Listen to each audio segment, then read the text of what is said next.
మన swipe Wonderla toilet cleaning ను సులభంగా మార్చే powerful product Elim toilet cleaner.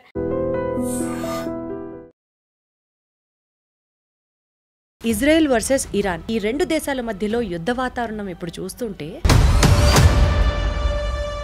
ఎవరన్నా ఒక మాస్టర్ మైండ్ వెనకాల ఉండి ఈ యుద్ధానికి కారణమని అనుకోవాలా? జాయింట్గా ఆపరేట్ చేసి ఇజ్రాయెల్ మీద దాడి చేసినా కానీ ఇజ్రాయెల్ గెలిచారు. వారు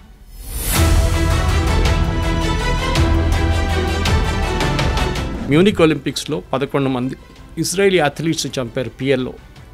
దాని తర్వాత పెద్ద గొడవ జరిగింది. వీళ్ళందరినీ ఎవరో చంపారో వాళ్ళందరినీ పట్టుకొని పిఎల్లో వాళ్ళని ఒక్కరి తర్వాత ఒకరు చంపారు sir Israel.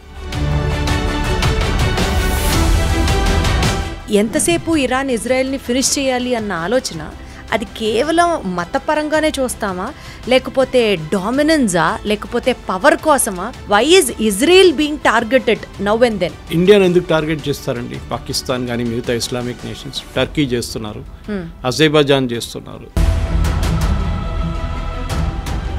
Why is India targeted? Hindu nation.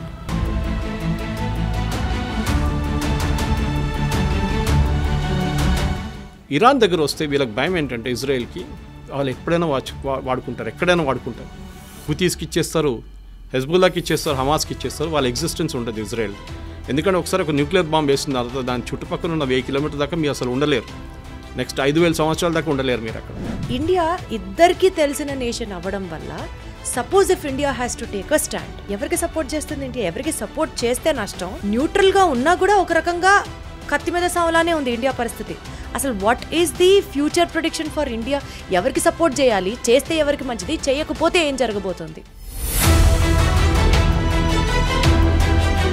మనకు ఎప్పుడైనా పాజిటివ్ రిలేషన్షిప్ ఇజ్రాయెల్తోనే ఉంది. దానికోసం మొన్న SCO ఒక బాడీ ఉంది, మన బ్రెజిల్, చైనా వీళ్ళందరూ ఉన్న సోవియట్ యూనియన్ ఉన్న ఒక బ్లాక్ ఉంది ఒకటి. అక్కడ మొన్న ఒక రెజల్యూషన్ పాస్ చేశారు ఇజ్రాయెల్ వ్యతిరేకంగా. భారతదేశం దాని నుంచి బయటకు వచ్చేసింది resolution. We didn't accept it.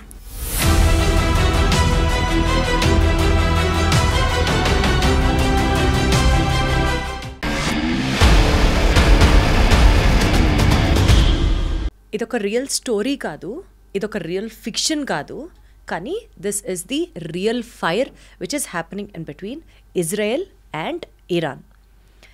ఏ క్షణాన ఏ మిసైల్ ఎప్పుడు పేలుతుందో తెలీదు. ఇవాల్టి మిత్రులు రేపు ఎవరికి శత్రువులుగా మారుతున్నారో, ఇవాల్టి శత్రువులు రేపు ఎవరికి మిత్రులు అవుతారో కూడా అర్థం కాని సినారియో.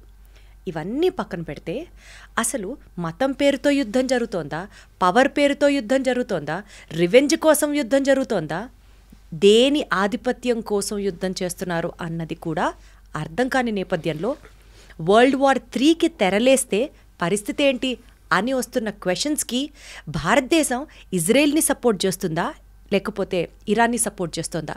ఎవరికి సపోర్ట్ చెయ్యకపోయినా రిస్క్ ఎక్కువగానే ఉందా? వీటన్నిటికి సంబంధించిన సమగ్రమైన సమాచారాన్ని తెలుసుకునే ప్రయత్నం చేద్దాం. నాతో మాట్లాడడానికి senior journalist, a man of huge wisdom, Suresh Kochatal గారు ఉన్నారు. సార్ నమస్తే. నమస్తే. సార్, ఇజ్రాయెల్ వర్సెస్ ఇరాన్, ఈ రెండు దేశాల మధ్యలో యుద్ధ వాతావరణం ఇప్పుడు చూస్తుంటే ఎవరన్నా ఒక మాస్టర్ మైండ్ వెనకాల ఉండి ఈ యుద్ధానికి కారణమని అనుకోవాలా, లేకపోతే సైలెంట్గా ఎవరన్నా పాములు కదుపుతున్నారా అని అనాలా? ఏం చెప్తారు? దీనికి ఒక ఫ్లాష్ బ్యాక్ ఉందమ్మా. ఫ్లాష్ బ్యాక్ వెళ్ళాల్సి వస్తుంది. ఇజ్రాయెల్ ఎప్పటి నుంచి ఒక దేశంగా ఫామ్ అయిందో 1948లో అందరికీ స్వాతంత్రం వస్తుంది. ఇజ్రాయెల్ స్టేట్గా ఫామ్ చేసుకున్నారు వాళ్ళు ఇప్పుడున్న మేజర్ పోర్షన్ ఆఫ్ వాళ్ళ ల్యాండ్ ఇజ్రాయెల్ దగ్గర ఉన్న టెల్ అవీవ్ కానీ మిగతా ప్లేసెస్ కానీ హైఫా కానీ ఇదంతా వాళ్ళు డబ్బులు పెట్టి కొనుక్కున్నారు. ఆ టైంలో 48, 46, 47లో మొత్తం డెజర్ట్ ఉండేది కంప్లీట్గా. అక్కడ ఏం లేదు. సో అక్కడున్న అరబ్స్ ఏం చేశారంటే, ఇక్కడ ఏం చేసుకుంటాం మనం, ఈ పంటలు ఏం చేసుకోలేము, ఇక్కడ అసలు నీళ్ళు లేవు, ఎందుకు పనికిరాని ప్లేస్ అని చెప్పేసి ఇజ్రాయలీస్కి, జూస్కి ఇది అమ్ముకుంటే వెళ్ళిపోయారు ల్యాండ్. అది వీళ్ళు కొనుక్కొని మొత్తం పోర్షన్ వాళ్ళ దగ్గర వచ్చినప్పుడు వాళ్ళు స్టేట్ ఆఫ్ ఇజ్రాయెల్ ఫామ్ చేసుకున్నారన్నమాట. స్టేట్ ఆఫ్ ఇజ్రాయెల్ ఫామ్ చేసిన తర్వాత మన అందరికి తెలుసు జూస్కి ముస్లిం నేషన్స్కి ఎప్పుడు పడదు. ఇప్పుడున్న ఇజ్రాయెల్ చుట్టుపక్కల ఉన్న జార్డన్, సిరియా, లెబనన్, ఈజిప్ట్, ఇంకా ఇటువైపు ప్యాలెస్టైన్, వీళ్ళెవరికి ఇజ్రాయెల్తో పడదు. అందరికన్నా ముందు మనకు తెలుసు 6 Day వార్ అని ఒక వార్ జరిగింది ఇజ్రాయెల్ మీద. ఈ అందరు కలిసి దాడి చేసిన 6 Day వార్లో వీళ్ళందరూ ఒకటే జాయింట్గా ఆపరేట్ చేసి ఇజ్రాయెల్ మీద దాడి చేసినా కానీ ఇజ్రాయెల్ గెలిచారు వారు. దాంట్లో చాలా మటుకు ఈజిప్ట్ దగ్గర ఉన్న కొంచెం ల్యాండ్, జార్డన్ దగ్గర ఉన్న కొంచెం ల్యాండ్ మొత్తం గుంజుకున్నారు ఇజ్రాయెల్.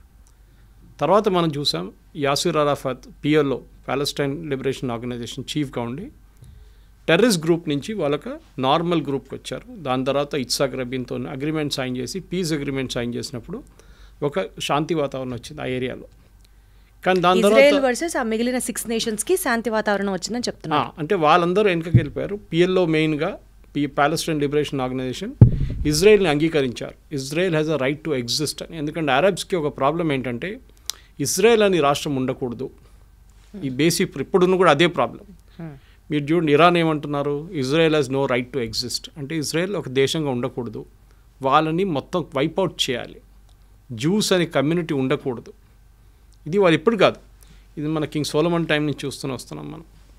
ఇన్ఫ్యాక్ట్ లోకంలో ఒకటే దేశం ఉంది, ఎప్పుడైనా జ్యూస్కి పారిపోయి వచ్చినప్పుడు వాళ్ళని రండి మా దగ్గర ఉండండి అని చెప్పడానికి లోకంలో ఒకటే దేశం ఉండే ఆ టైంలో. You talking of from the king Solomon time నుంచి, అది భారతదేశం.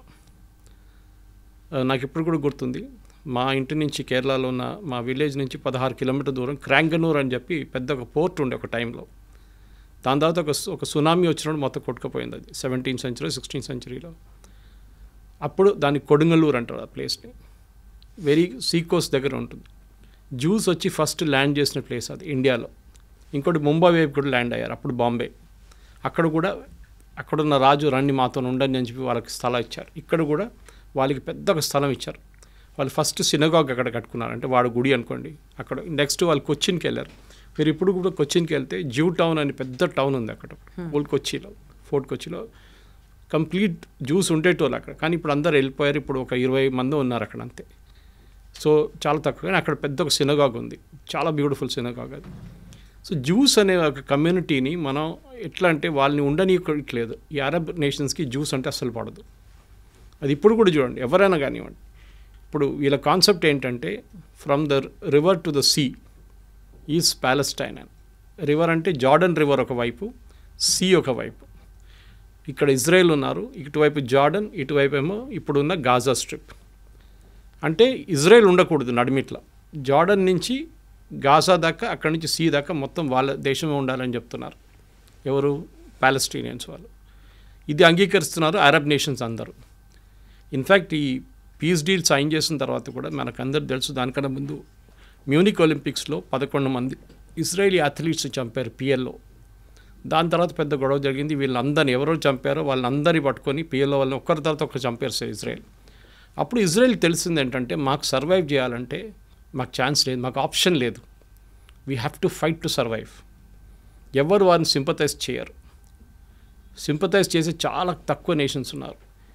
ఇన్ఫ్యాక్ట్ ఇందిరాగాంధీ టైంలో పిఎల్ఓకి సపోర్ట్ చేశారు, మన ఇజ్రాయెల్ సపోర్ట్ చేయలేదు. ఒక టెర్రరిస్ట్ ఆర్గనైజేషన్ సపోర్ట్ చేశాం.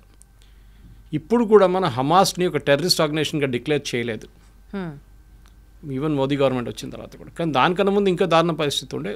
పిఎల్ఓ లాంటి టెర్రరిస్ట్ ఆర్గనైజేషన్ని భారతదేశం సపోర్ట్ చేస్తుండే.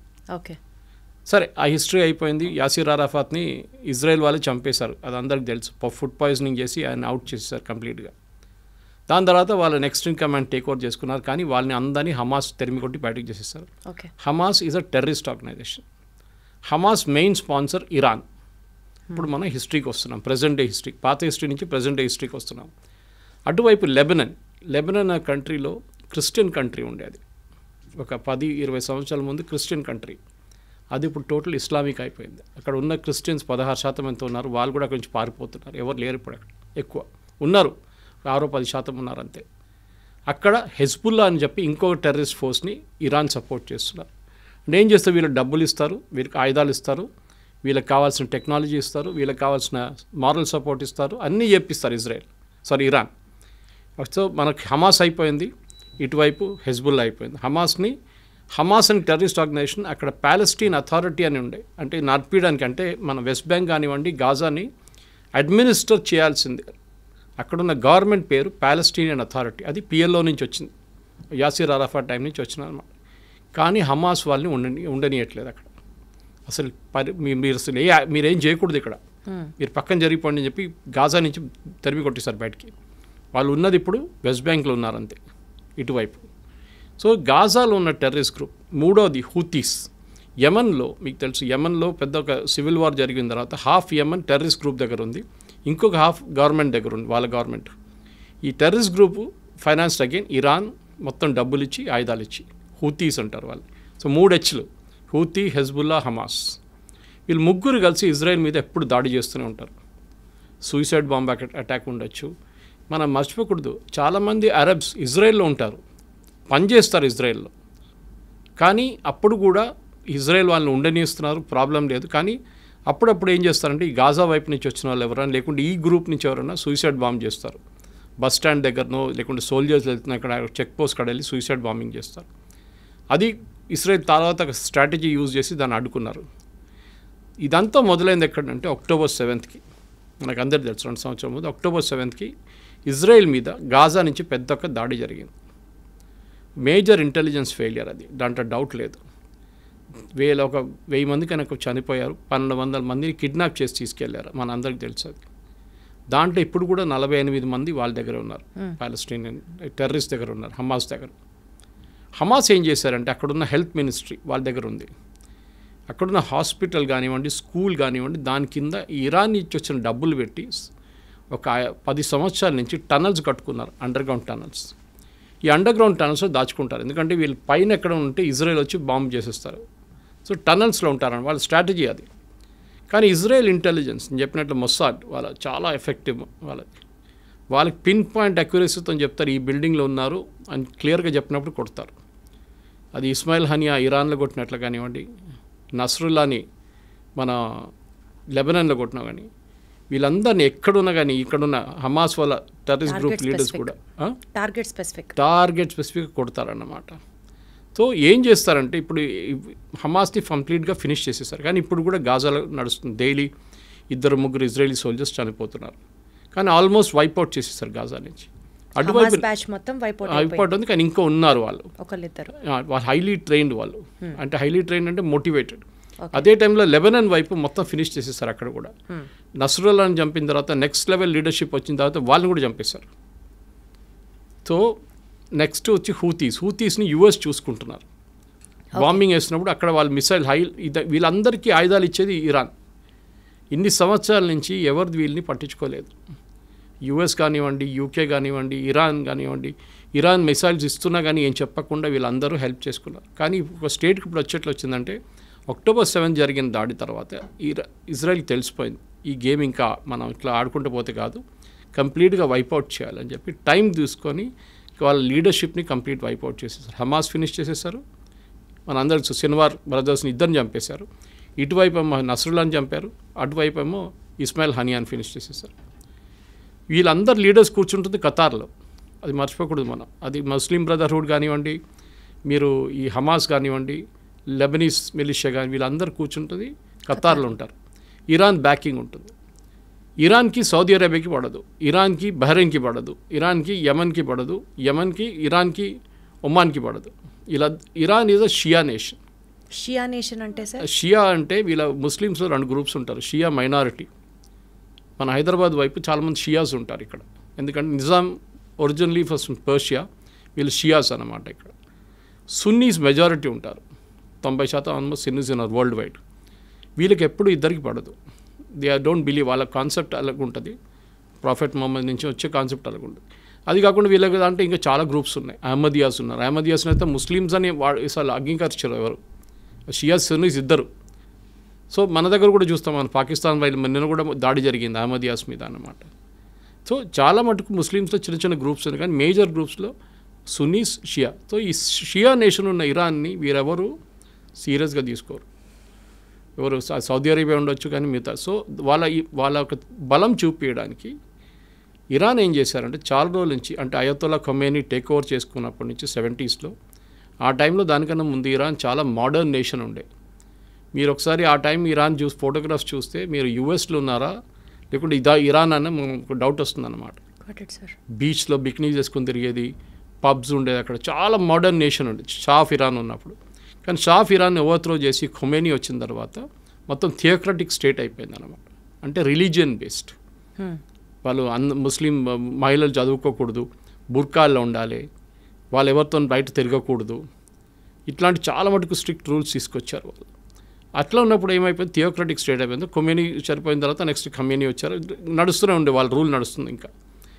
కానీ వీళ్ళేం చేస్తారంటే వీళ్ళకి మెయిన్ ఎనిమీ ఇజ్రాయెల్ మీద దాడి చేయాలి. వీళ్ళు డైరెక్ట్గా చేయరు. నేను చెప్పిన ఈ 3 గ్రూప్తోని చేపిస్తారు, హూతీస్, హమాస్, హెజ్బుల్లా 3 హెచ్లతో పని చేయించుకుంటారు వీళ్ళు. చాలా రోజుల నుంచి ఇజ్రాయెల్ పోన్లే అని చెప్పి ఊరుకున్నారు. కానీ October 7 జరిగిన తర్వాత their patience also ran out. వీళ్ళని వన్స్ ఫర్ ఆల్ ఫినిష్ చేసేసారని చెప్పి దిగారు వీళ్ళందరూ కలిసి. సో ఇజ్రాయెల్ గ్రేటెస్ట్ అడ్వాంటేజ్ ఏంటంటే వాళ్ళ మీద ఎప్పుడు దాడి జరుగుతూనే ఉంటుంది. నేను చెప్పాను చూడండి, 6 Day వార్ జరిగింది, ఇంకోటి యామ్ కిపూర్ వార్ అని ఇంకోటి ఉండే. వాళ్ళ హోలియెస్ట్ హాలిడే రోజు దాడి చేశారు వాళ్ళ మీద. ఇప్పుడు మన దగ్గర దివాళీ రోజో లేకుంటే దసరా రోజు మనందరం కొంచెం రిలాక్స్ అవుతాం, కానీ మన ఆర్మీ రిలాక్స్ కారు. కానీ వాళ్ళ టైంలో వాళ్ళ ఆర్మీ కూడా కొంచెం రిలాక్స్ అయిపోతారు ఆ టైంలో. చాలా ఫెస్టివల్స్ అంటే వాళ్ళు చాలా సీరియస్గా తీసుకుంటారు. అదే రోజు దాడి చేశారు, ఓమ్ కిపూర్ అని చెప్పి. వాళ్ళ holiest days in there calendar అనమాట. ఆ వార్ కూడా ఇజ్రాయెల్ గెలిచారు. సో వీళ్ళకేంటంటే ఇప్పుడు ఇరాన్కి మేజర్లీ ప్రూవ్ చేయడానికి, అంటే మేము సౌదీ అరేబియా కన్నా పెద్దది, టర్కీ కన్నా మేము పెద్దవాళ్ళం అని చెప్పి వీళ్ళు మిసైల్ టెక్నాలజీని చాలా చోట్ల నుంచి కొనుక్కున్నారు. ఒకటి మెయిన్లీ నార్త్ కొరియా దగ్గర నుంచి కొనుక్కున్నారు వీళ్ళు టెక్నాలజీ అంతా. ఇంకోటి కొంచెం టర్కీ దగ్గర నుంచి కొనుక్కున్నారు. ఈ టెక్నాలజీని వీళ్ళు వాడుకున్నారు. దీని తర్వాత వీళ్ళు న్యూక్లియర్ అంబిషన్స్కి వచ్చేసారు. అక్కడే ప్రజెంట్ గొడవ అంతా మొదలైందన్నమాట. So you have to understand the historical context. దానికోసం మీకు ఫ్లాష్ బ్యాక్ అని చెప్పాను. 100% సార్, నాకు అంతా అర్థమైంది. థ్యాంక్ యూ సో మచ్ ఎంత క్లియర్గా ఎక్స్ప్లెయిన్ చేసినందుకు. ఫస్ట్ ఆడియన్స్కి కూడా హిస్టరీ తెలిస్తే ఇంకా ఎక్కువ ఫాలో అవుతారు. సార్ ఇప్పుడు కమింగ్ టు ది పాయింట్, అసలు ఇజ్రాయెల్కి ఇరాన్కి మధ్యలో ఎంతసేపు ఇరాన్ ఇజ్రాయెల్ని ఫినిష్ చేయాలి అన్న ఆలోచన, అది కేవలం మతపరంగానే చూస్తామా, లేకపోతే డామినెన్సా, లేకపోతే పవర్ కోసమా, లేదా ఆయిల్ డామినెన్స్ కోసం, ప్రపంచవ్యాప్తంగా ఆయిల్ మా దగ్గర నుంచే ఉండాలి అన్న ఆ స్టేట్మెంట్ కోసమా? అసలు ఎందుకు why is Israel being targeted now and then? ఇండియాను ఎందుకు టార్గెట్ చేస్తారండి? పాకిస్తాన్ కానీ మిగతా ఇస్లామిక్ నేషన్స్, టర్కీ చేస్తున్నారు, అజర్బైజాన్ చేస్తున్నారు. Why is India targeted? Hindu nation. Okay, Hindu nation అంటారు. కానీ మన దగ్గర ఉన్న ముస్లిమ్స్ ఆఫ్టర్ ఇండోనేషియా తర్వాత మన దగ్గర అందరికన్నా పెద్ద సెకండ్ లార్జెస్ట్ ముస్లిమ్స్ ఉన్న దేశం భారతదేశం. మీరు అడిగిన మతం పరంగా కాదు ఇది బేసికలీ వీళ్ళ లాజిక్. నేను స్టార్టింగ్ మీకు ఎక్స్ప్లెయిన్ చేశాను. Israel has no right to exist. రేపు చెప్తారనుకోండి పాకిస్తాన్, భారతదేశంగా ఉండనే అసలు వాళ్ళకి అర్హత లేదు, వాళ్ళని ఫినిష్ చేసేయాలంటే మీరు ఎట్లా రియాక్ట్ అవుతారు? మా దేశం, మా ప్రాబ్లం మీకెందుకు అని చెప్పి ఇజ్రాయెల్ ఏం చేశారంటే, సరే వీ హ్యావ్ టు ఎగ్జిస్ట్. మా మీద ఆల్రెడీ 2-3 పెద్ద యుద్ధాలు జరిగినాయి మా మీద, మేము అన్నీ గెలుచుకున్నాం. ఇంకోటి అక్కడ ఒక చుక్క నీళ్ళు పడదు, వర్షం పడదు. అప్పుడు కానీ వాళ్ళ అగ్రికల్చర్లో నంబర్ 1 ప్రొడక్షన్, టెక్నాలజీలో దే ఆర్ నంబర్ 1, మిలిటరీ టెక్నాలజీలో దే ఆర్ సూపర్. వాళ్ళ ఐరన్ డోమ్ చూసాం చాలా మటుకు. మనం ఇజ్రాయెల్ గురించి చెప్తున్నాను. ఇరాన్ కాదు, ఇరాన్ అక్కడి నుంచి కొనుక్కున్నారు దొంగతనంతో. అది పాకిస్తాన్ చేసినట్లనే. పాకిస్తాన్ న్యూక్లియర్ టెక్నాలజీ జర్మనీ నుంచి దొంగతనం తీసుకొచ్చిన మనిషి ఏక్యూ ఖాన్. ఆయన సెటప్ చేశారు వాళ్ళ న్యూక్లియర్ అంబిషన్స్. ఇన్ఫ్యాక్ట్ ఆ టైంలో 1980s 90sలో ఇజ్రాయెల్ ఆఫర్ చేశారు ఇండియాకి, మేము పాకిస్తాన్ దగ్గర ఉన్న న్యూక్లియర్ టెక్నాలజీని మొత్తం ధ్వంసం చేస్తాం, ఇప్పుడు ఇలాగా ఇరాన్ మీద చేస్తున్నాడు, దాడి చేస్తామంటే అప్పుడున్న కాంగ్రెస్ గవర్నమెంట్ ఒప్పుకోలేదు. ఆలోచించండి, అప్పుడు చేస్తుంటే మనకి థ్రెట్టే ఉండదు పాకిస్తాన్ దగ్గర నుంచి. సరే దాని పక్కన పెడదాము. ఇప్పుడు ఇరాన్ కేసులో ఏమైందంటే, ఇరాన్కి న్యూక్లియర్ టెక్నాలజీ వాళ్ళ చేతికి దొరికింది, వాళ్ళకి యురేనియం దొరికింది, ఇంపోర్ట్ చేసుకోవచ్చు మీరు ఫర్ పీస్ఫుల్ పర్పసెస్. కానీ పీస్ఫుల్ అని ఇరాన్ ఎప్పుడు ఉండరు, మన అందరికి తెలుసు. వాళ్ళకి అంబిషన్ ఏంటంటే, ఒకటి మాకు వరల్డ్లో మేమే నంబర్ 1 లీడర్. అంటే ఒకవైపు టర్కీ ఏమంటున్నారంటే మేమే ఒరిజినల్ ఖలీఫా, అక్కడి నుంచి మా లైనేజ్ డైరెక్ట్ ప్రాఫెట్ మొహమ్మద్ నుంచి మాకే, మేము ఖలీఫేట్ మేమే. ఒటువైపు సౌదీ అరేబియా ఏమంటున్నారు, హోలియెస్ట్ సైట్స్ మా దగ్గర ఉంది, మెక్కాన్ మదీనా మా దగ్గర ఉంది, we are the original Muslim Islamic nation. ఇంకోవైపు పాకిస్తాన్, మన అసీం ముని స్టేట్మెంట్ చూసుంటారు, we are the second after Saudi Arabia, మేమే సెకండ్ లార్జెస్ట్ ఇస్లామిక్ నేషన్ అంటున్నారు. ఇప్పుడు ఇరాన్ అంటున్నారు మేమేం చేయాలి, మేము కూడా మా పవర్ చూపించాలని చెప్పి వీళ్ళు న్యూక్లియర్ ప్రాసెసింగ్ స్టార్ట్ చేశారు. ఆల్రెడీ వాళ్ళ దగ్గర బ్యాలిస్టిక్ టెక్నాలజీ ఉంది. బ్యాలిస్టిక్ అంటే మీకు ఒక 100 కిలోమీటర్ నుంచి 500-600 కిలోమీటర్ కొట్టచ్చు మీరు. ఇప్పుడు 1000 కిలోమీటర్ కూడా ఉంది, మిసైల్స్ కొట్టచ్చు. కానీ మిసైల్స్ని మీరు ఒకటి అమ్యునిషన్ పెట్టి పంపించవచ్చు, ఇంకోటి న్యూక్లియర్ వెపన్ పెట్టి పంపించవచ్చు. న్యూక్లియర్ వెపన్ ఎవరు వాడరు, ఉంటుంది, దమ్కి ఇవ్వడానికి ఉంటుంది అంతే, నా దగ్గర ఉంది చూడు అని చెప్పడానికి. పాకిస్తాన్ చేసినట్లు మనం బ్లఫ్, మోదీ గారు అన్న వీ కాల్ దేర్ బ్లఫ్ అన్నారు. ఇరాన్ ఏం చేశారంటే న్యూక్లియర్ ప్రాసెసింగ్ మొదలుపెట్టి వాళ్ళ పవర్ ప్లాంట్ ఉంది, వాళ్ళకి ఒక న్యూక్లియర్ పవర్ ప్లాంట్ అక్కడ వాడుకుంటారు. ఇప్పుడు మన హైదరాబాద్లో చర్లపల్లిలో న్యూక్లియర్ ఫ్యూయల్ కాంప్లెక్స్ ఉంది. మనం బయట నుంచి తెప్పించుకున్న యురేనియం అంతా, అది కాకుండా మన దగ్గర ఉన్న కొంచెం యురేనియం వాడుకొని దాన్ని ప్రాసెస్ చేసి రాడ్స్లో తయారు చేసి మన కల్పాకం కానివ్వండి, మిగతా మన కైగా లాంటి అటామిక్ పవర్ ప్రాజెక్ట్స్కి పంపిస్తాం. ఓకే, అక్కడ వాళ్ళు దాన్ని న్యూక్లియర్ పవర్గా వాడుకుంటారు, న్యూక్లియర్ పవర్ జనరేట్ చేయడానికి వాడుకుంటారు. దానికి ఒక ప్యూరిటీ లెవెల్ ఉంటుంది. ఓకే, అంటే మీరు వెపన్ గ్రేడ్కి వెళ్ళాలంటే న్యూక్లియర్ సివిలియన్ యూస్కి మీకు 20-40% ప్యూరిటీ ఉంటే చాలు. 40 కూడా చాలా ఎక్కువ. కానీ మీరు 60% దాకా ప్యూరిటీ మీరు, అంటే సెంట్రిఫ్యూజ్ అంటారు దాన్ని. మీరు కాలేజ్లో మనం ఫిజిక్స్ కెమిస్ట్రీ ఎక్స్పెరిమెంట్ చేస్తున్నప్పుడు ట్యూబ్స్ పెట్టి ట్యూబ్స్లో కొన్ని లిక్విడ్ సెంట్రిఫ్యూజ్ చేస్తారు, దాన్ని ఫాస్ట్గా తిప్పుతాం. దాని నెక్స్ట్ టెక్నాలజీ చాలా advance technology, same centrifuge technology nuclear యురేనియంలో యూజ్ చేస్తారు ప్యూరిటీ తీసుకురావడానికి. వీళ్ళు కూడా ఏం చేశారంటే ఇరాన్ ఈ కొంచెం రిలాక్స్గా ఉన్న టైంలో యూఎస్ కానీ వీళ్ళని కానీ బయట నుంచి ఏదో ఇంకో పేరు చెప్పి ఆ సెంట్రిఫ్యూజ్ తెప్పించుకున్నారు. సో వీళ్ళు ప్యూరిటీ ఎక్కువ చేస్తాడం మొదలు పెడితే యూఎస్ వాళ్ళు ప్రెషర్ పెట్టిన తర్వాత మేము బాంబ్ చేస్తాం మీ మీద అని చెప్పిన తర్వాత వాళ్ళు ఏం చేశారు, international atomic energy agency IAEA, వీళ్ళు వరల్డ్ వైడ్ ఒక వాచ్ డాగ్ అంటాం మనం. అంటే ఎక్కడెక్కడ న్యూక్లియర్ టెక్నాలజీ ఉందో వీళ్ళు అక్కడ ఇన్స్పెక్షన్ చేస్తారు. It's UN body, independent UN body అన్నమాట. సో IAEA ఏం చేస్తారంటే వాళ్ళు వచ్చి ఇరాన్ మీద మేము మొత్తం నిఘా పెట్టబోతున్నాం. సో వాళ్ళు ఏం చేస్తారంటే ఇన్స్పెక్షన్స్ ఉంటుంది వాళ్ళకి, సర్ప్రైజ్ ఇన్స్పెక్షన్స్. మీరు ఎందుకు వాడుతున్నారు, మీరు ఎక్కడి దాకా వచ్చారు, లేదు చూడండి మేము సివిలియన్కే వాడుకుంటున్నాం, ఆ రికార్డు చూసుకోండి అని చెప్పి అంతా చూపిస్తారు. అది కాకుండా వాళ్ళు CCTV కెమెరా పెడతారు, చాలా హై రెజల్యూషన్, కంటిన్యూస్ మానిటరింగ్ ఉంటుంది ఇరాన్ మీద అన్నమాట. మన మీద కూడా ఉంటుంది, ఒక్కొక్కసారి మనం కూడా డిస్క్లోజ్ చేయాల్సి వస్తుంది. సో అది కాకుండా ఇరాన్ ఏం చేశారంటే ఈ ప్యూరిటీ ఎక్కువ పెంచడం మొదలుపెట్టారు. 50 దాకా వచ్చారు, 50 నుంచి 55కి వచ్చారు. మొన్న 55కి వచ్చినప్పుడు సడన్గా ఇజ్రాయెల్ ప్యానిక్ అయ్యారు. ఎందుకంటే ఒకసారి 60% క్రాస్ చేస్తే వీళ్ళు న్యూక్లియర్ వెపన్స్ తయారు చేయొచ్చు.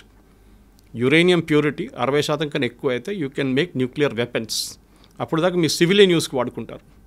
ఆ టైంలో అమెరికా నెగోసియేషన్స్ మొదలుపెట్టారు. మీకు గుర్తుంటుంది, ప్రెసిడెంట్ ట్రంప్ ఇరాన్తో మాట్లాడడం, ఫస్ట్ రౌండ్, సెకండ్ రౌండ్ బహ్రెయిన్లో జరిగింది, ఒమాన్లో జరిగింది టాక్, కానీ ఇక్కడికి వెళ్ళట్లేదు. ఎందుకు ఇరాన్ ఫైనల్ ఏమేంటంటే మాకు బాంబు కావాలి.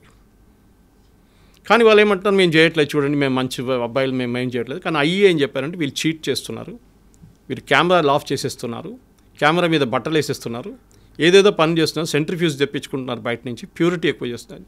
సో లాస్ట్కి వచ్చినప్పుడు ఒక 2 వారాల ముందు ఫైనల్లీ ఇజ్రాయెల్ డిసైడ్ చేసుకున్నారు, ఇంకా ఒక నెల ఆగితే 2 నెలలు ఆగితే వాళ్ళు వెపన్స్ గ్రేడ్ యురేనియం తయారు చేసుకుంటారు. దాని తర్వాత వాళ్ళని ఆపలేము, పాకిస్తాన్ లాగా అయిపోతారు. మా దగ్గర ఒక 100, పాకిస్తాన్ దగ్గర 80 వెపన్స్ ఉన్నాయి, న్యూక్లియర్ గ్రేడ్ వెపన్స్ రెడీగా ఉన్నాయి వాళ్ళ దగ్గర. మన దగ్గర 150 ఉంది, చైనా దగ్గర 500 ఉంది, US అయితే బియాండ్ థౌజండ్స్లో ఉన్నాయి వాళ్ళ దగ్గర. సో ఇప్పుడు ఏమైందంటే లోకంలో 5-6 నేషన్స్ ఉన్నారు, వెపన్స్ ఉన్న నేషన్స్. ఇరాన్ దగ్గర వస్తే వీళ్ళకి భయం ఏంటంటే ఇజ్రాయెల్కి వాళ్ళు ఎప్పుడైనా వాడుకుంటారు, ఎక్కడైనా వాడుకుంటారు. హుతీస్కి ఇచ్చేస్తారు, హెజ్బుల్లాకి ఇచ్చేస్తారు, హమాస్కి ఇచ్చేస్తారు, వాళ్ళ ఎగ్జిస్టెన్స్ ఉండదు ఇజ్రాయెల్. ఎందుకంటే ఒకసారి ఒక న్యూక్లియర్ బాంబ్ వేసిన తర్వాత దాని చుట్టుపక్కల ఉన్న 1000 కిలోమీటర్ దాకా మీరు అసలు ఉండలేరు. నెక్స్ట్ 5000 సంవత్సరాల దాకా ఉండలేరు మీరు అక్కడ. అది కంప్లీట్ అంత రేడియేషన్ ఉంటుందన్నమాట. మనం చూసాం హిరోషిమా నాగసాకిలో ఏం జరిగిందనేది. సో న్యూక్లియర్ డెటనేషన్ అంటే చాలా సీరియస్ ఇష్యూ. దానికోసం మనం ఇప్పుడు డెటనేషన్ చేస్తున్నప్పుడు, మనం టెస్ట్ చేస్తున్నప్పుడు ఏదో ఒక డెజర్ట్లో వెళ్ళి చేసుకుంటాం మనం టెస్ట్. పోఖ్రాన్లో ఎందుకు టెస్ట్ చేస్తామంటే పోఖ్రాన్ డెజర్ట్ నడిమిట్లో ఉంది, మన థార్ డెజర్ట్ నడిమిట్లో రాజస్థాన్లో. అది కూడా లోపలికి తవ్వి 20 కిలోమీటర్ లోపలికి వెళ్ళి, లేకుంటే 15 కిలోమీటర్ లోపలికి వెళ్ళి అక్కడ మనం వెపన్ పెట్టి టెస్ట్ చేస్తాం దాన్ని. సో రేడియేషన్ పైకి రాకుండా, చిన్న ఎర్త్క్వేక్ లాగా ఉంటుంది, భూకంపంగా వస్తుంది ఆ టైంలో, 3-4 రిక్టర్ స్కేల్ మీద వస్తుంది అనమాట. సో ఈ దాంట్లో ఇజ్రాయెల్ ఏం డిసైడ్ చేశారంటే 2 వారాల ముందు వీళ్ళని ఇట్లా ఇవ్వకూడదు, వీళ్ళు తయారు చేసుకుంటే వీళ్ళది ఫస్ట్ వీళ్ళ న్యూక్లియర్ అసెట్స్ మీద కొట్టాలి. సో వీళ్ళు 3-4 సైట్స్ ఉన్నాయి వీళ్ళ దగ్గర. సో ఈ న్యూక్లియర్ అసెట్స్ సివిలియన్ యూజ్ ఒకటే, మీరు కల్పాకం లాంటి రియాక్టర్ కానివ్వండి, కైగా లాంటి రియాక్టర్ అంతా మనకు కనిపిస్తుంది బయట న్యూక్లియర్ ప్లాంట్ అంటే. కానీ న్యూక్లియర్ వెపన్స్ ఎప్పుడు స్టోర్ చేసేది మౌంటైన్స్ లోపల స్టోర్ చేస్తారు. మన పాకిస్తాన్ చూసాం, కిరాణా హిల్స్లో కొట్టాం మనం, వాళ్ళ మీద కొట్టలేదని మనం అంటున్నాం, కానీ జరిగింది. We didn't hit the weapons directly, కానీ దాన్ని కైరానా హిల్స్ ఫేస్ అంటే మౌంటైన్ లోపల ఎంటర్ అయ్యే గేట్ ఉంది చూడండి, అక్కడ కొట్టాం. ఇప్పుడు దాంట్లో లోపల ఎంటర్ చేయలేకపోతున్నారు పాకిస్తాన్. అక్కడ ఏం జరిగిందో వాళ్ళకి తెలియదు. ఇజ్రాయెల్ కూడా అదే స్ట్రాటజీ యూజ్ చేశారు. ఇన్ఫ్యాక్ట్ చాలా మటుకు డిఫెన్స్ ఎక్స్పర్ట్స్ ఏమంటున్నారంటే భారతదేశం చేసిన అదే స్ట్రాటజీ పాకిస్తాన్ వ్యతిరేకంగా ఇజ్రాయెల్ చేశారు. ఒకటి ఫస్ట్ వాళ్ళు ఏం చేశారంటే వాళ్ళ ఎయిర్ డిఫెన్స్ కొట్టి పడేశారు మొత్తం. మనం కూడా అదే చేస్తాం. Exactly sir. Chinese air defence system ఉండే మొత్తం ధ్వంసం చేసిన తర్వాత మనకు ఫ్రీ రైడ్ అయిపోయింది. మనకి వాళ్ళ ఎయిర్క్రాఫ్ట్ టేక్ ఆఫ్ చేయలేకపోయినారు, మన రన్వేని కొట్టాం. సో దేవర్ స్టక్. మన వాళ్ళకి ఫ్రీ టైం దొరికింది, మిసైల్స్ కూడా ఎట్లా కావాలంటే అట్లా కొట్టారు మన వాళ్ళు. కానీ ఇప్పుడు ఏం జరిగింది, ఇజ్రాయెల్ కూడా అదే చేశారు ఇరాన్ మీద. కానీ ఇరాన్ దగ్గర ఒక అడ్వాంటేజ్ అంటే పాకిస్తాన్ దగ్గర కాకుండా వాళ్ళ దగ్గర మిసైల్స్ చాలా ఉన్నాయి. ఓవర్ ద ఇయర్స్ ఈ హమాస్ హూతీస్కే వాళ్ళు ఆల్మోస్ట్ 40,000, వీళ్ళు హెజ్బుల్లాకి ఆల్మోస్ట్ 30 నుంచి 40,000 మిసైల్స్ ఇచ్చారు వాళ్ళు. దాంట్లో చిన్న మిసైల్స్ ఉంటాయి, పెద్దది ఉంటాయి, బ్యాలిస్టిక్ ఉంటాయి, అన్నీ ఉంటుంది. అది కాకుండా ఇరాన్ దగ్గర కూడా 1,200 మిసైల్స్ ఉన్నాయి వేరియస్ కెపాసిటీస్లో. ఒకటి కొన్ని 100 కిలోమీటర్ డిస్టెన్స్ ఉంటే ఒకటి 500 కిలోమీటర్ డిస్టెన్స్ కొడుతుంది అనమాట. కొన్ని అట్మాస్ఫియర్కి వెళ్ళి మళ్ళీ రీఎంటర్ అవుతుంది. దాన్ని ట్రాక్ చేయడం చాలా డిఫికల్ట్. మన దగ్గర బ్రహ్మోస్ ఉంది చూడండి అట్లాంటిది. సో వాళ్ళు ఇంకో పేర్లు ఉన్నాయి దానికని. మనం బ్రహ్మోస్ అని వాడుకుంటాం. మన దగ్గర అగ్ని ఉంది. మిగతా మన దగ్గర చాలా మటుకు రేంజ్ మిసైల్స్ ఉన్నాయి అనమాట. నాగ్ ఉంది అందరు, యాంటీ ట్యాంక్ మిసైల్స్. ఇరాన్ ఏం చేస్తారంటే ఇప్పుడు ఈ జరిగిన దాడిలో ఫస్ట్ వాళ్ళ మీద దాడి జరిగినప్పుడు ఇజ్రాయెల్ ఏం చేశారంటే వాళ్ళ మేజర్ కమాండర్స్, ఆర్మీ చీఫ్ కానివ్వండి, వాళ్ళ ఎయిర్ ఫోర్స్ చీఫ్ కానివ్వండి, వాళ్ళ మేజర్ ఆర్మీ కమాండర్స్ని 10 మందిని చంపేశారు. సూపర్ ఇంటెలిజెన్స్ అంటే వీళ్ళు ఎక్కడ కూర్చుంటారో ఎవరికి తెలియదు, వాళ్ళకే తెలియదు, వాళ్ళ తోడున్న వాళ్ళకి తెలియకుండా ఇస్రాయెల్లో ఉన్న మొసాడ్ వాళ్ళు ఇరాన్లో వచ్చి అక్కడ ఉండి చేపించారు ఇది. ఇప్పుడు మీకు ఇక్కడ వచ్చే ముందు రికార్డింగ్ ఒకటి వింటున్నాను. వీళ్ళ మొబైల్ ఫోన్స్ ట్రాక్ చేశారంట. అప్పుడు వీళ్ళు ఏం చేశారు, మొబైల్ ఫోన్ ఆఫ్ చేసి పెట్టేశారు. మీరు మొబైల్ ఫోన్ ఆఫ్ చేస్తే మిమ్మల్ని ఎవరు ట్రాక్ చేయలేరు టెక్నికల్గా. కానీ అది కూడా ఇజ్రాయెల్ దగ్గర టెక్నాలజీ ఉందంట. మొబైల్ ఆఫ్ చేస్తే పెడితే కూడా టెక్నాలజీ మీ మొబైల్ని ట్రాక్ చేస్తారంట. So Israel is super duper smart టెక్నాలజీలో వాళ్ళని. అది కాకుండా ఇంటెలిజెన్స్లో మొసాడ్ లాంటి ఏజెన్సీని ఈవెన్ అమెరికన్ సిఏ పనికిరాదు. They are super. ఇప్పుడు కాదు, ఫస్ట్ టైం కాదు. వాళ్ళ మ్యూనిక్ ఒలింపిక్స్లో 11 మంది అథ్లీట్స్ని చంపిన వాళ్ళు 8 మంది వచ్చి చేశారు. మెయిన్ టెర్రరిస్ట్ 8 మందిని వాళ్ళు చంపారు. తర్వాత ఒక్కరినైతే ఒక 20 సంవత్సరాల తర్వాత వెళ్ళి బ్రెజిలియన్ జంగిల్లో వెళ్ళి కొట్టారు. ఆలోచించండి. మొసాడ్ ఇస్ చాలా సూపర్. వాళ్ళు చాలా ప్లేసెస్లో అసాసినేషన్ చేశారు ఇలా ఎనిమీస్ మీద అనమాట. ఇజ్రాయెల్ ఎనిమీస్ ఎక్కడకుండా వాళ్ళ మీద చేశారు. అది కాకుండా ఇప్పుడు జరిగిన మొన్న దాంట్లో ఫస్ట్ వీళ్ళ ఆర్మీ లీడర్షిప్ మొత్తం కొట్టేశారు. న్యూక్లియర్ సైంటిస్ట్ని చంపేశారు. దీనికన్నా ముందు కూడా చేశారు. ఈవెన్ యూఎస్ చేశారు. సొలైమానీ బాంబింగ్ ఒకటి ఉండే, ఫేమస్ బాంబింగ్ ఒకటి, అక్కడ కూడా వాళ్ళు చేసింది అదే. ఇప్పుడు మన హెజ్బుల్లా బాంబింగ్ చూసాం. హెజ్బుల్లాది మీటింగ్ జరుగుతున్నప్పుడు నస్రుల్లాని కొట్టారు. అది కూడా బంకర్ 3 ఫ్లోర్ల కింద. బంకర్ బస్టర్ బాంబ్ అంటారు దాన్ని. అంటే బాంబు పైనుంచి డ్రిల్ చేసుకుంటూ పోతుంది. డ్రిల్ చేసి వెళ్ళి కింద ఎక్కడ ఉందో అక్కడ వెళ్ళి కంప్లీట్ బ్లాస్ట్ అయిపోతుంది అనమాట. షాక్తో చనిపోతారు, మంటలేమి ఉండదు. ఈవెన్ నసరుల్లా బాడీ అట్లనే దొరికింది ఇంటాక్ట్. ఈ డైడ్ ఆఫ్ షాక్. ఇజ్రాయెల్ మనకు అదే బాంబ్ బాలాకోట్లో ఇచ్చారు.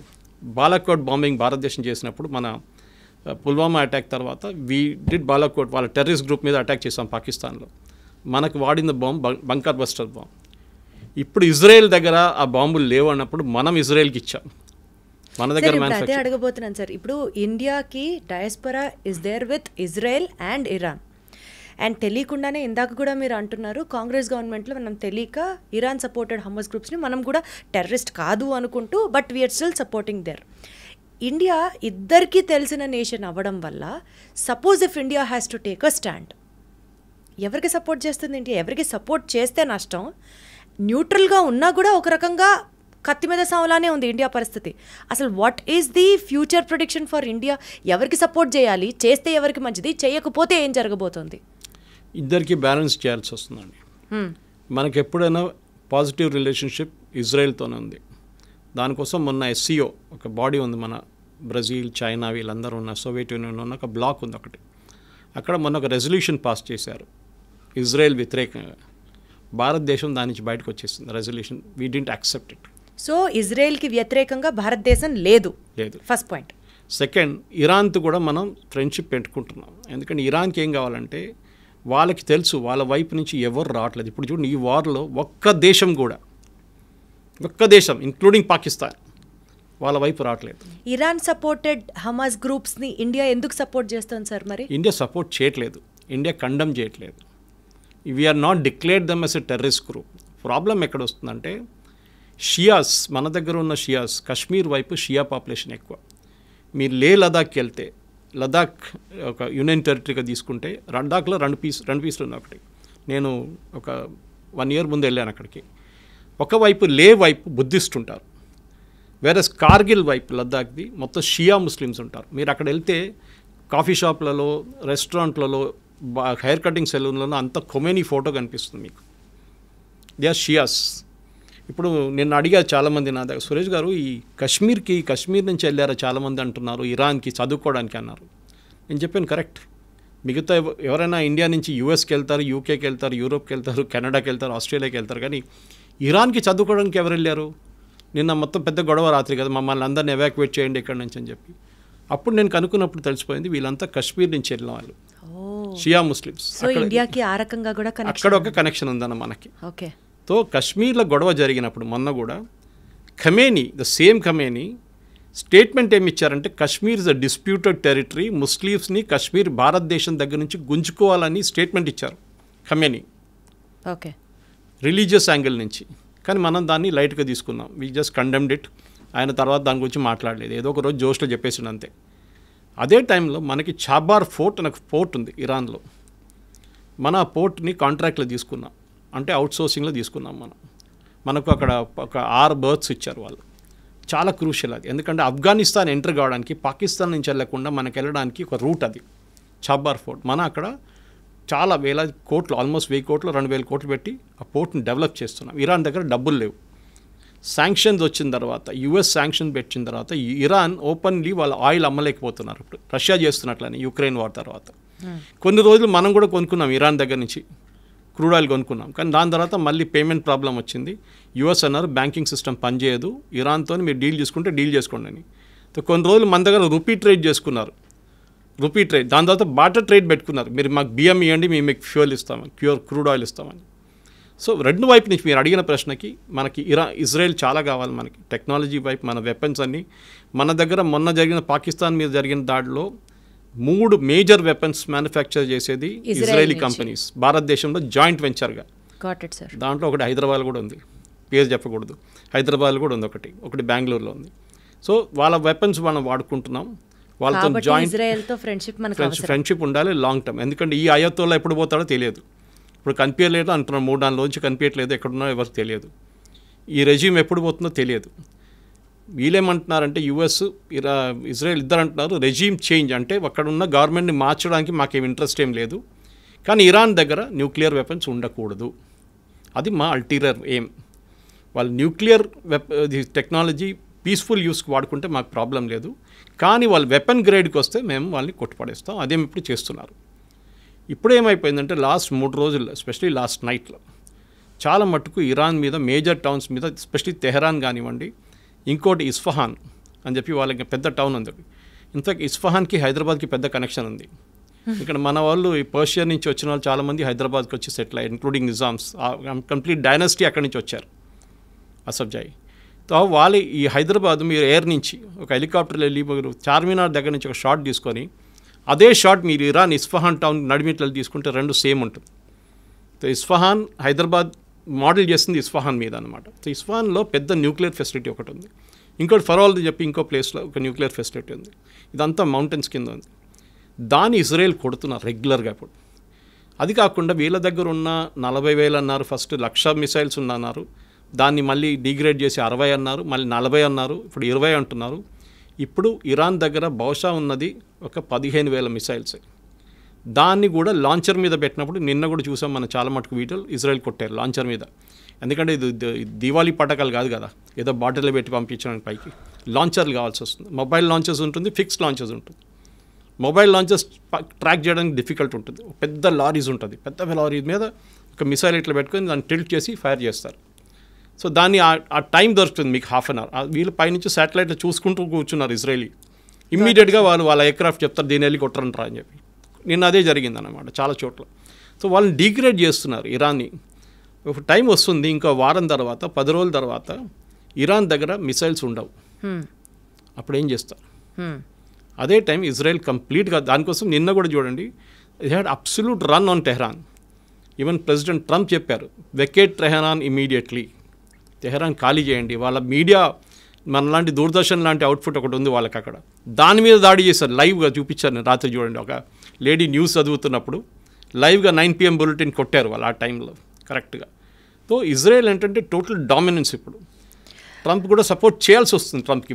వాళ్ళకు కూడా ఇంకా they have no other choice యూఎస్కి ఇప్పుడు. సో ఎలా అయితే ఇరాన్ వెపన్స్కి ఇంకా మా దగ్గర అయిపోతున్నాయి అని చెప్పే స్టేట్కి వస్తుందో, న్యూట్రల్గా బిహేవ్ చేసే పొజిషన్ నుంచి ఇండియాకి కూడా కష్టమయ్యే సిచ్యువేషన్ వచ్చింది అనుకుందాం సార్.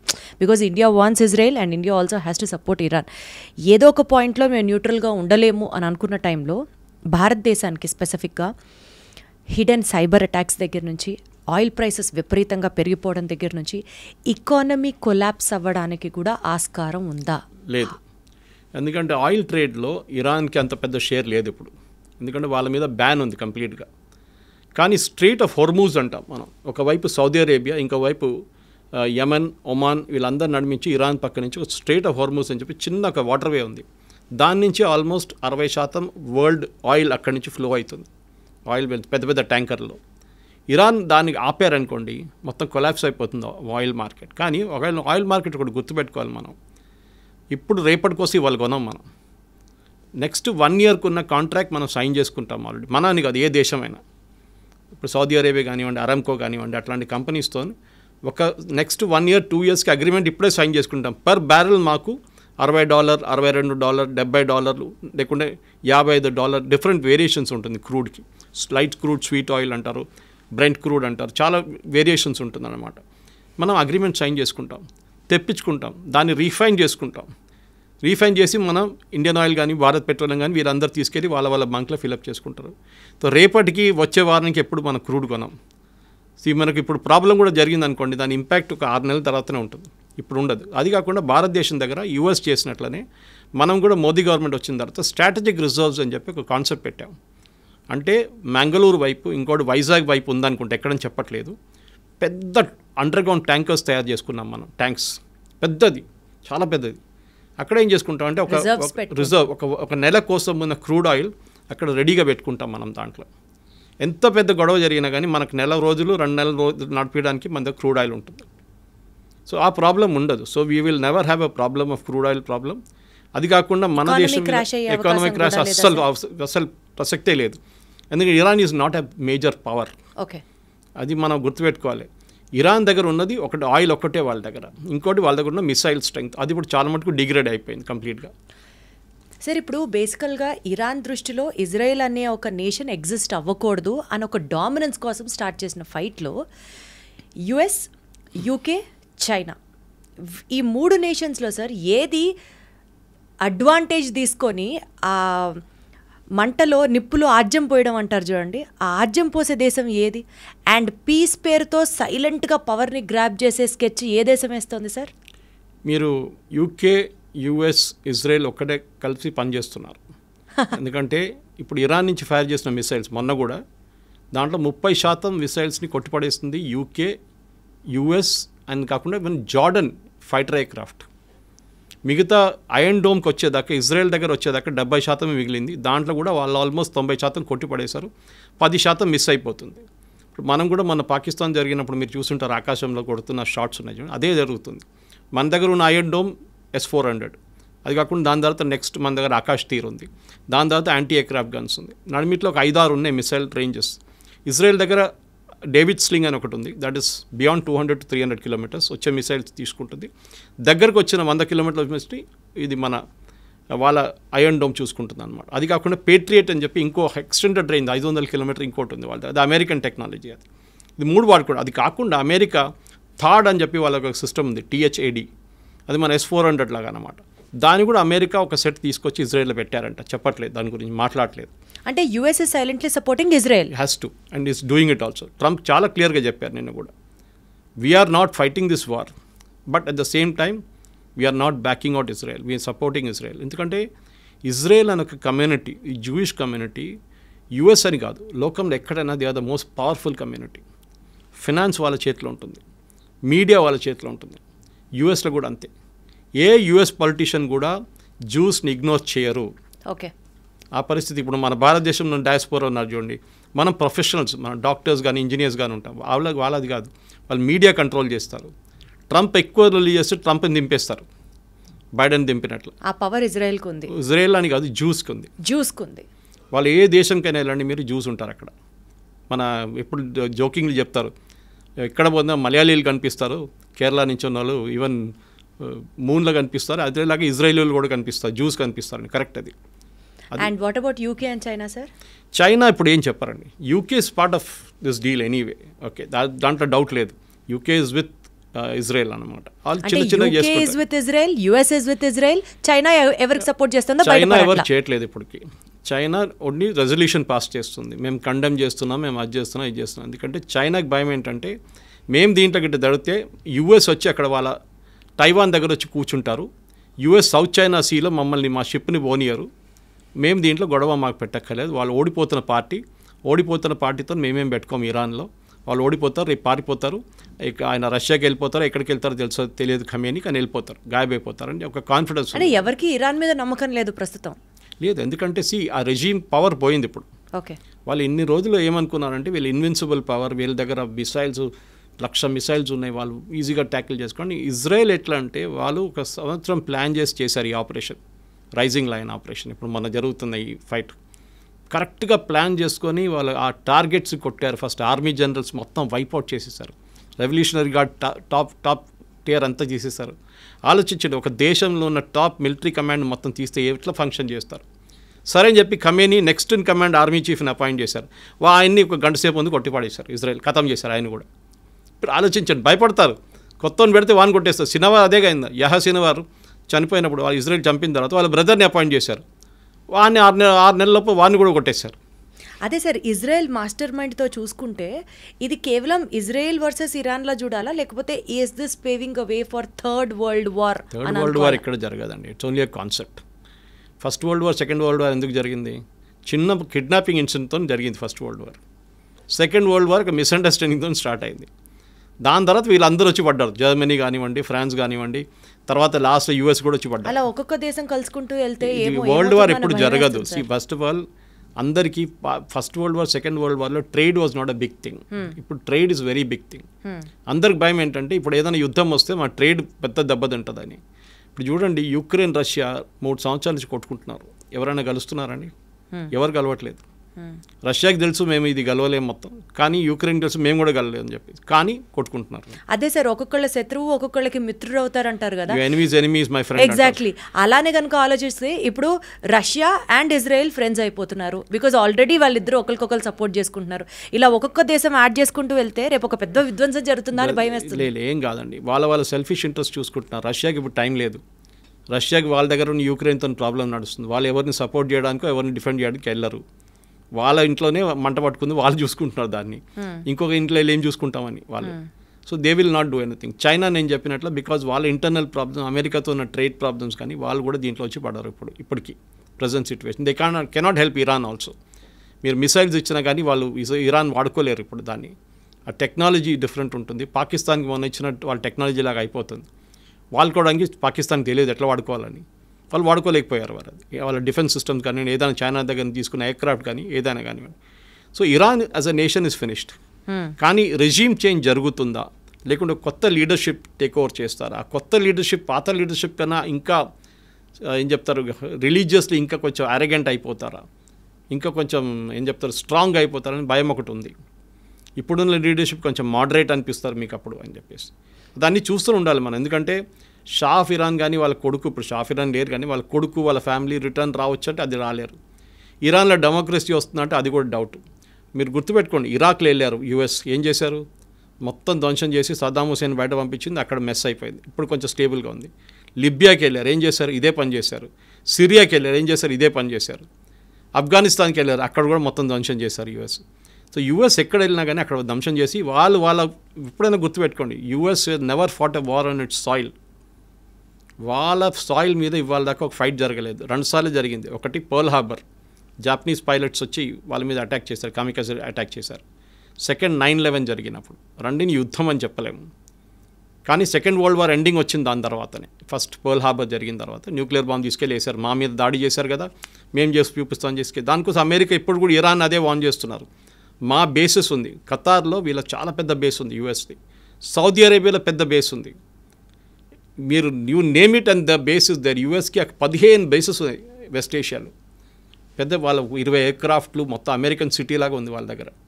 దాని మీద దాడి చేస్తే మేము మిమ్మల్ని ఫినిష్ చేసేస్తాము, మీరా హూతీలా ఎవరైనా కానివ్వండి.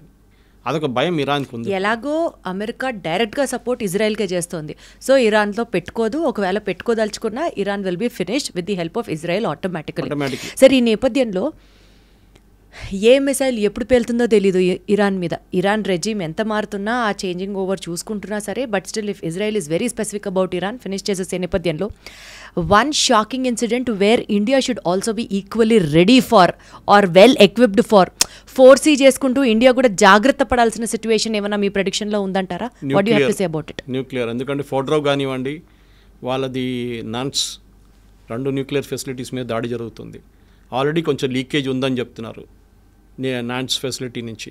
అది చాలా డేంజరస్, ఎందుకంటే న్యూక్లియర్ లీక్ ఒకసారి మొదలైతే దానికి ఎండ్ ఉండదు.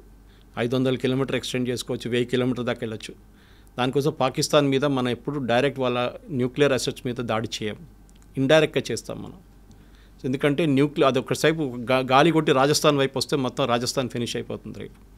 సో న్యూక్లియర్ అనేది చిన్నపిల్లల ఆట కాదు, and we should be very very careful. Handle చేస్తున్న నేషన్ మనకు థ్రెట్ లేదు, కానీ న్యూక్లియర్ ఎక్స్ప్లోషన్ జరిగింది అనుకోండి, దాని చుట్టుపక్కల 500 కిలోమీటర్ దాకా దాని ఇంపాక్ట్ ఉంటుంది. దానికోసం ఇజ్రాయెల్ ఇప్పుడు కూడా వాళ్ళ అసెట్స్ మీద దాడి చేయట్లేదు, వాళ్ళ ఎంట్రన్స్ మనం కొట్లనే ఎంట్రన్స్లో కొడుతున్నారు దాని, ఎందుకంటే అన్ని మౌంటైన్స్ లోపల ఉంటుంది. సో దాని లోపలికి పంపించి మిసైల్ కొడుతున్నారు. ఏమైనా కంటామినేషన్ ఉంటే కంటామినేషన్ ఆ మౌంటైన్ లోపల ఉండిపోతుంది. దాని తర్వాత కాంక్రీట్ వేసి సీల్ చేయొచ్చు. చెర్నోబిల్ మీకు అందరికి గుర్తుంటుంది, మనందరికీ చెర్నోబిల్ న్యూక్లియర్ ప్లాంట్ బ్లాస్ట్ అయినప్పుడు. ఇప్పుడు కూడా నెక్స్ట్ 2000 సంవత్సరాలు కూడా దాని పక్కన ఎవరు ఉండలేరు 500 కిలోమీటర్ దాకా. దాని న్యూక్లియర్ ఇంపాక్ట్ ఇప్పుడు కూడా జనరేషన్స్కి ఫీల్ అవుతుంది. క్యాన్సర్ లాంటి పెద్ద పెద్ద రోగాలు, పిల్లలు అసలు పుట్టినప్పుడు కాళ్ళు ఉండవు, చేతులు ఉండవు, ఇట్లాంటి చాలా ప్రాబ్లమ్స్ ఉంటుంది. సో న్యూక్లియర్ అనేది చిన్నపిల్ల బ్యాలిస్టిక్ మిసైల్ లాగా కాదు. న్యూక్లియర్ టెక్నాలజీ అనేది డిఫరెంట్ ఇంపాక్ట్ ఉంటుంది. దానికోసం ఎవరైనా కానివ్వండి, దానికోసం ఇజ్రాయెల్ కూడా తెలుసు ఎక్కడ దాకా కొట్టాలో వాళ్ళు కొడుతున్నారు.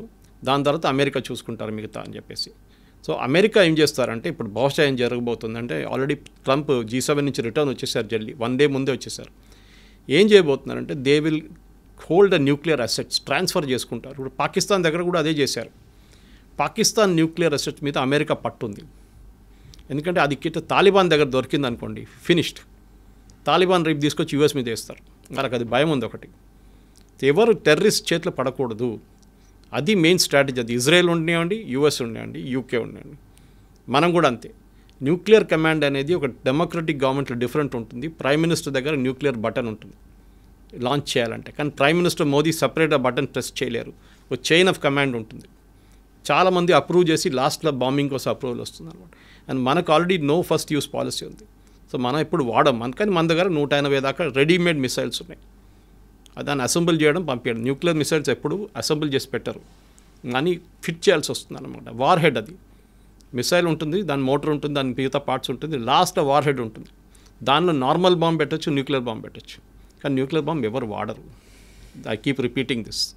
సో ఒక థ్రెట్గా వాడుకుంటారు, కానీ ఎప్పుడు న్యూక్లియర్ వాడరు ఎవరు, ఏ రెస్పాన్సిబుల్ నేషన్ అయినా కానీ. సో ఈ విషయంలో భారతదేశం జాగ్రత్తగా ఉండాలి, పాయింట్ నెంబర్ 1. అండ్ దీనికంటే మోస్ట్ ఇంపార్టెంట్లీ పీస్ ఎస్టాబ్లిష్ అవ్వడం ఇంకా బెటర్ సార్. అట్లీస్ట్ మనకి చాబార్ ఫోర్ట్ ఎక్కడ పోకూడదండి.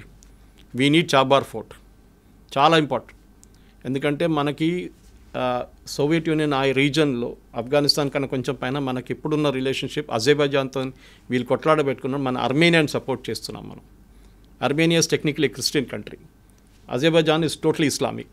దానికోసం పాకిస్తాన్ సపోర్ట్ చేస్తున్నారు. టర్కీ, అజర్బైజాన్, పాకిస్తాన్ వీళ్ళు ముగ్గురు ఒక ట్రయోకా అయిపోయారు పార్ట్నర్షిప్లో. సో అదే టైంలో అజర్బైజాన్ మీద దాడి జరిగి యుద్ధాలు జరిగింది అక్కడ కూడా. నగోర్నా కారాబాక్ అని చెప్పి పెద్ద ఒక ఏరియా ఉంది, దాని మీద పెద్ద గొడవ నడుస్తుంది, మన కాశ్మీర్ లాగానే. సో దానికి సపోర్టింగ్ మనం చేస్తున్నప్పుడు, and as per our reports, ఇప్పుడు మీడియాలో కూడా వచ్చింది, నేను సీక్రెట్గా ఏం చెప్పట్లేదు, we are got air base in Armenia, మన దగ్గర ఉందంట ఒక బేస్ అక్కడ. సో మనకి చాబార్ ఫోర్ట్ ఇరాన్ నుంచి, ఎందుకంటే గల్ఫ్ నుంచి వచ్చే షిప్స్ని మనం ఈవెన్ ఇండియా వైపు నుంచి వచ్చే షిప్స్ని డైరెక్ట్ అర్మీనియా పంపించడానికో లేకుంటే ఆఫ్ఘనిస్తాన్ పంపించడానికి మనకు ఒక రూట్ ఉంటుంది. ఇరాన్లో మనకు ఒక ఫేవరబుల్ రెజీమ్ ఉంటే, గవర్నమెంట్ రేపు వస్తే మనకు మంచిది, మళ్ళీ ఇంకో పాకిస్తాన్ లాగా తయారు కాకూడదు. కానీ అది చూసుకుంటారు, ఇజ్రాయెల్ కానీ యూఎస్ కానీ చూసుకుంటారు, వాళ్ళకి పప్పెట్ రెజీమ్ని పెట్టుకుంటారు అక్కడ. ఇప్పుడు బంగ్లాదేశ్లో ఎట్లా చేశారు అట్లనే వాళ్ళ కోసం కావాలని మనిషిని అక్కడ పెట్టుకుంటారు వాళ్ళు, అంతే. చూద్దాం సార్ ఈ ప్రొసీడింగ్స్ ఎక్కడి దాకా వెళ్తాయో. కానీ అసలు ఇదంతా it all started with Israel exist అవ్వడానికి వీల్లేదు అని చెప్పడానికి ఇరాన్ ఎవరు సార్? అది ఇరాన్ అని కాదు ఆల్ ద ఇస్లామిక్ నేషన్స్ అసలు వాళ్ళు ఎవరు సార్ ఇంకొక నేషన్ ఎగ్జిస్ట్ అవ్వకూడదని చెప్పడానికి? It all started there. ఆ మైండ్ సెట్ నుంచి బయటకు వస్తే మేబీ ఈ రెండు నేషన్స్ మధ్యలో పీస్ ఎస్టాబ్లిష్ అయ్యి ప్రపంచం అంతా హ్యాపీగా సాఫీగా సాగుతుందని ఎక్స్పెక్ట్ చేద్దాం. Thank you so much Suresh గారు, వండర్ఫుల్ టాకింగ్. Thank you. నిజంగా ప్రస్తుతం ఉన్నటువంటి సమాజం దేనికి ప్రయారిటీ ఇస్తుంది? ఆర్థిక సంబంధాల చుట్టూ మాత్రమే తిరుగుతుంది. మళ్ళీ ఎన్నికలంగానే చాలా విరక్తి కలుగుతాను. మంచి అనిపిస్తుంది కదా, లేడీస్ కూడా ఛాలెంజింగ్ జాబ్స్ చేసినప్పుడు చాలా బాగుంటది. ట్రాఫిక్ అసిస్టెంట్స్ గా నియమించిన ట్రాన్స్జెండర్స్ అందరితో సాల్యూట్ చేయించుకుంటున్నారు. ఫుడ్ డెలివరీ ఇవ్వటానికి వెళ్ళినటువంటి డెలివరీ బాయ్ అనిల్ పై కళ్ళ ముందు